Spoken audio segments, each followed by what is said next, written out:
A cold coming, we had of it, just the vast time of the year, for a journey, and such a long journey. The ways deep, and the weather sharp, the very dead of winter.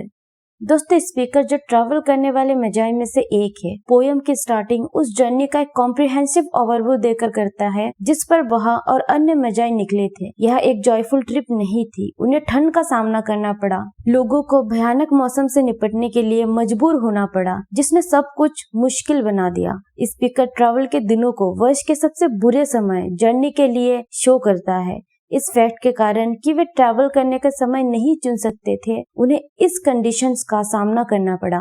And the camels galled sore footed refractory lying down in the melting snow.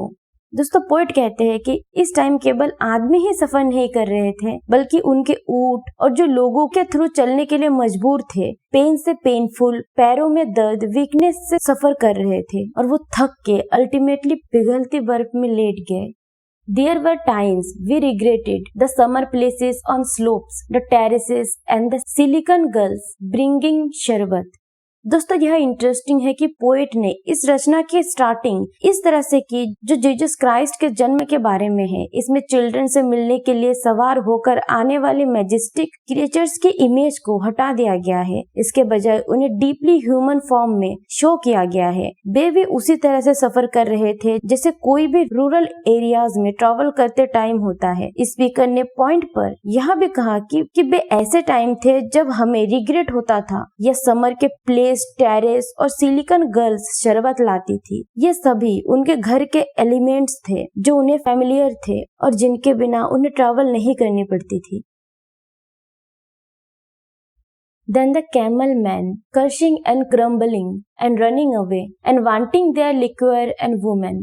दोस्तों, poet आगे बताता है कि ये lines जो लगातार वर्शिंग list में गढ़ी गई है, वो उन लोगों के थ्रू फेस की जाने वाली प्रॉब्लम्स की एक लिस्ट को डिस्क्राइब करती है जो कैमल मैन थे और जो अक्सर वाइन पीते थे और बड़बड़ाते थे, और कई बार वे वाइन और वुमेन की तलाश में कैंपस से भाग जाते थे। And the night fires going out and the lack of shelters and the cities hostile and the towns unfriendly।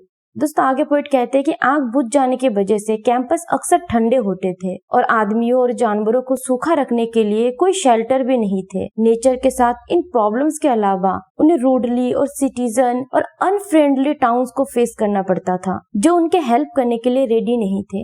And the villages dirty and charging high prices. और जो विलेज थे वहाँ के, वो बहुत गंदे थे और वहाँ के जो प्राइस थे हर एक चीजों की, वो बहुत ज्यादा थी। A hard time we had of it, at the end we preferred to travel all night, sleeping in snatches। दोस्तों, स्लीपिंग इन स्नेचेस का मतलब होता है कि झुंड में सोना। तो पोएट कहते हैं कि सभी को डिफिकल्ट टाइम को फेस करना पड़ा और जब वे जर्नी के एंड तक पहुंचे तो उन्होंने रात में ट्रैवल करना पसंद करना सीख लिया था। With the voices singing in our ears, saying that this was all folly। और इस तरह वे उस सीनरी और उसके आसपास के सिटीज की सबसे हार्ड टाइम से बच सके थे। यहाँ तक कि सन ऑफ गॉड से मिलने के रास्ते में भी कई बार उन्होंने कहा that it was only folly, कि यहाँ सब मूर्खता है। Then at dawn we came down to a temperate valley that below the snow line, smelling of vegetation। दोस्तों, सेकेंड स्टेंजा में ट्रैवलर्स के टीम में कुछ चेंजेस आते हैं। स्पीकर एक मॉर्निंग को डिस्क्राइब करता है जिसमें वे एक टेम्परेट वैली में उतर आए। यह एक ऐसा सीनरी है जो उनके लिए बिल्कुल अनफेमिलियर है क्योंकि उन्होंने ऐसी टेरेबल कंडीशंस में ट्रैवल करते हुए बहुत समय स्पेंड किया था। वैली स्नो लाइन से नीचे है और इसमें वनस्पति की स्मेल आती है। दोस्तों, इस फर्स्ट लाइन से यह क्लियर होता है कि वे बहुत बेटर प्लेस पर आ गए हैं, with a running stream and a water mill beating the darkness. दोस्तों, पोएट आगे कहते हैं कि वह रनिंग वाटर है और डार्कनेस में वाटर मिल बीटिंग मतलब वाटर मिल जो बीट कर रहा है डार्कनेस को, और आखिरकार सारे आदमी एक प्लेस पर पहुंचते हैं। And 3 trees on the low sky and an old white horse galloped away in the meadows. और नीचे के स्काई पर 3 पेड़ और एक ओल्ड व्हाइट हॉर्स घास के मैदान में सरपट दौड़ता हुआ चला जाता है। Then we came to a town with vine leaves over the lintel, 6 hands at an open door dicing for pieces of silver. फिर हम एक इन पे सराय में आए जिसके चौखट पर बेल के पत्ते थे। खुले दरवाजे पर ऐसा लग रहा था कि 6 हाथ चांदी के टुकड़े ढूंढ रहे थे। And fit kicking the empty wine skins और पैर जो था वो वाइन के खाली बोतलों को किक कर रहे थे। But there was no information and so we continued and arriving at evening. लेकिन कोई जानकारी नहीं थी और इसलिए हम चलते रहे और फिर इवनिंग को पहुंचे। Not a moment too soon finding the place. It was satisfactory.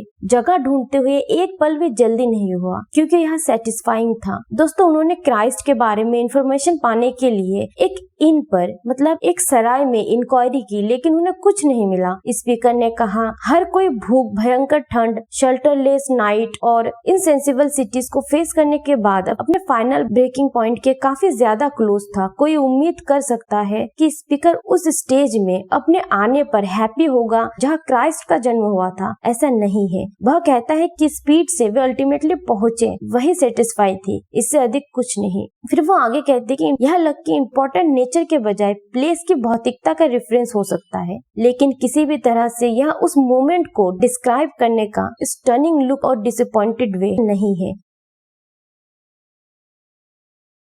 All this was a long time ago. I remember and I would do it again. But sat down. दोस्तों, थर्ड स्टेंजा में speaker journey के अपने description को रोक देता है और आगे बढ़कर बताता है कि यह सब बहुत समय पहले हुआ था, मुझे याद है और मैं इसे फिर से करूँगा। This were we laid all that way for birth or death. दोस्तों, पोयम यह इस पॉइंट पर है कि स्पीकर अपने लिसनर से एक क्वेश्चन पूछता है जिसे वह स्टोरी सुना रहा है। वह पूछता है, where we led all that way for birth और डेथ? यहाँ क्या हमें बर्थ और डेथ के उस रास्ते पर ले जाया गया था? There was a birth, certainly we had evidence and no doubt. Poet कहते हैं कि एक जन्म हुआ था, डेफिनेटली हमारे पास एविडेंस थे और इसमें कोई डाउट नहीं था। I had seen birth and death. मैंने जन्म और डेथ दोनों देखे थे। But had thought they were different. This birth we hard and bitter agony for us like death or death. लेकिन सोचता था कि वे अलग अलग है। यह जन्म हमारे लिए डेथ की तरह हार्टफुल और कड़वी पेन थी। दोस्तों, पोएट बर्थ और डेथ को इक्वल मानता है। यह खासकर बर्थ मेजाई और उनके कंपेनियंस के लिए इतना पेनफुल था कि यह डेथ हमारी डेथ जैसी थी।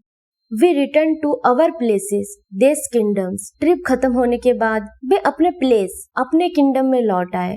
But no longer at is here in the old dispensation with an alien people clutching their gods. दोस्तों, जब वे वहां पहुंचे और उस लाइफ में वापस बसने की कोशिश किए जिससे वे कभी जानते और प्यार करते थे, तो वे अब इजी नहीं थे। उनके लिए सब कुछ चेंज हो गया था। जब उन्होंने ट्रू गॉड को देखा तो वे इस दुनिया में कंफर्टेबल फील नहीं कर रहे थे जिसमें विदेशी लोग अपने गॉड को पकड़ रहे थे। I should be glad of another death. दोस्तों, पोएम स्पीकर के इस कंक्लूजन के साथ खत्म होती है कि वह एक और डेथ, डाइंग में हैप्पी होगा। मे बी यह डेथ उसे गॉड के साथ उनके फाइनल रेस्ट में ले जाए।